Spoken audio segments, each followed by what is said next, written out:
What exactly led to their formation as a unique group is an open question, but in the 1600s and 1700s in Russia, separating from the Orthodox Church, a new group of dissenters came onto the scene. They called themselves simply Christians, or God's people, but one archbishop branded them as the Doukhobors, meaning spirit wrestlers, saying that they wrestled against the Holy Spirit. The name would stick in the form that the people themselves adopted, Doukhobors, which carried the implication that they wrestled alongside with the Spirit, not against him.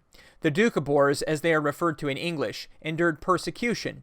They were opposed to clergy, iconography, and ritual, and they didn't hold the Bible as being the Word of God. They were also against fighting, had an emphasis on being faithful, hard workers, and they sought to simply be left alone.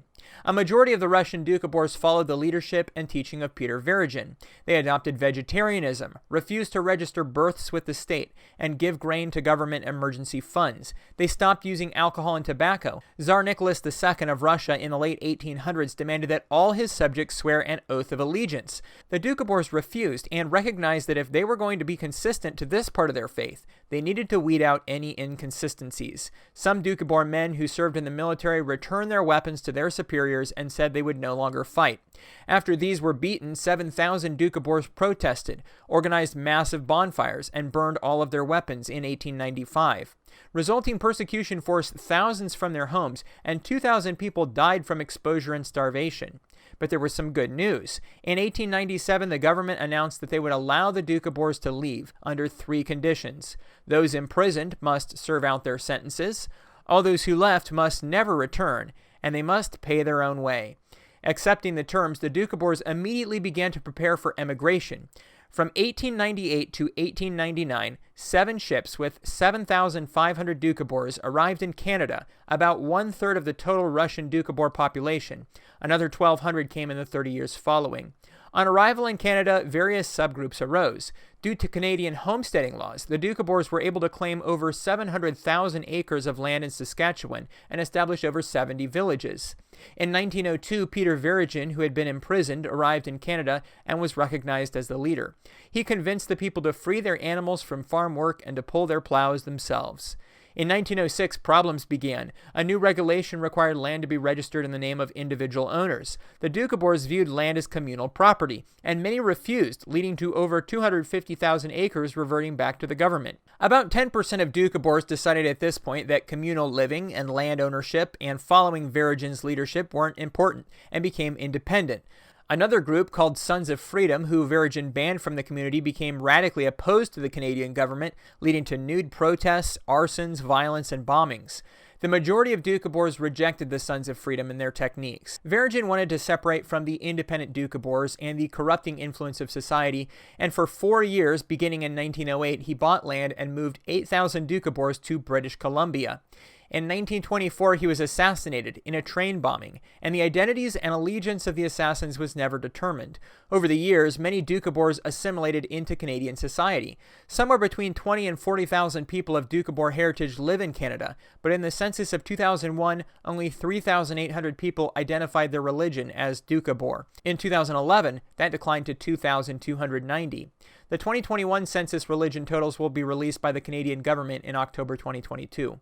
The Doukhobors that had followed Peter Virgin also followed his son, who established a new organization called the Union of Spiritual Communities of Christ, which is the main presence of organized Doukhobor spirituality today. There are 15 member communities grouped in 3 community groupings in Canada: Grand Forks, Kootenay North, and Kootenay South. What do the Doukhobors in the USSC look like today? Let's look at the answers to a few frequently asked questions. Do Doukhobors still practice vegetarianism and avoidance of alcohol and tobacco? The answer is that organized USSC events and their facilities only serve vegetarian meals and don't use alcohol, but individual Doukhobors tend not to follow these restrictions any longer. The USSC claims around 15 to 20% of Doukhobors are vegetarian or vegan, and the vast majority consume alcoholic beverages on a regular or occasional basis, and the incidence of alcoholism is probably comparable to that of surrounding society. What do Doukhobors believe? Doukhobors do not believe that the Bible is a holy book or that it is infallible. Of it they say, Doukhobors understand the Old Testament to be essentially a semi-mythologized chronicle of Jewish history prior to the Christian era, and the New Testament to be a series of somewhat mythologized accounts of the life and teachings of Jesus and the very early years of the Christian era. They don't believe in miracles such as the virgin birth, Jesus' resurrection, walking on water, or miraculous healings. They don't practice water baptism or other rituals.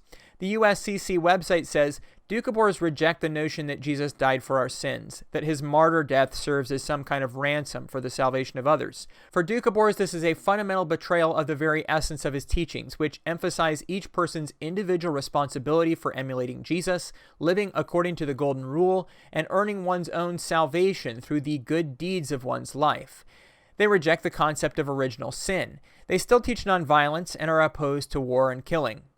Are Doukhobors theists? Doukhobors do claim to believe in God, but it's not classical theism. Here's how the USCC describes it. They believe the word God to be a term used to denote a spiritual energy force, synonymous with the term love, which is omnipresent throughout the universe, including in each and every human being. Our conscience is the voice of God within us, and each of us has the ability to listen to that voice. We can always consult with others to help us in understanding, but it is up to each of us to determine the extent to which we respond to that voice. They also reject what they call the tendency of most Christian denominations to personify God. Additionally, they do not believe in Satan as a personal being. Do Doukhobors believe in heaven and hell?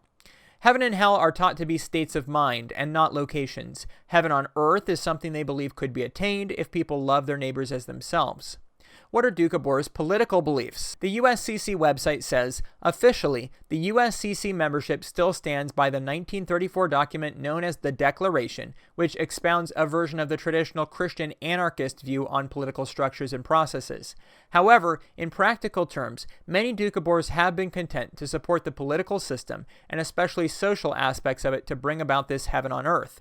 The USCC website also says, evolutionary process in human society can also be gained through sincere, selfless involvement in various existing political and social processes. Most Doukhobors in Canada do participate in the political party process, and some people of Doukhobor origin have been elected at the provincial level, some even serving as cabinet ministers. Poll records also indicate that many individual USCC members vote in provincial and federal elections. What do Doukhobors believe about homosexuality?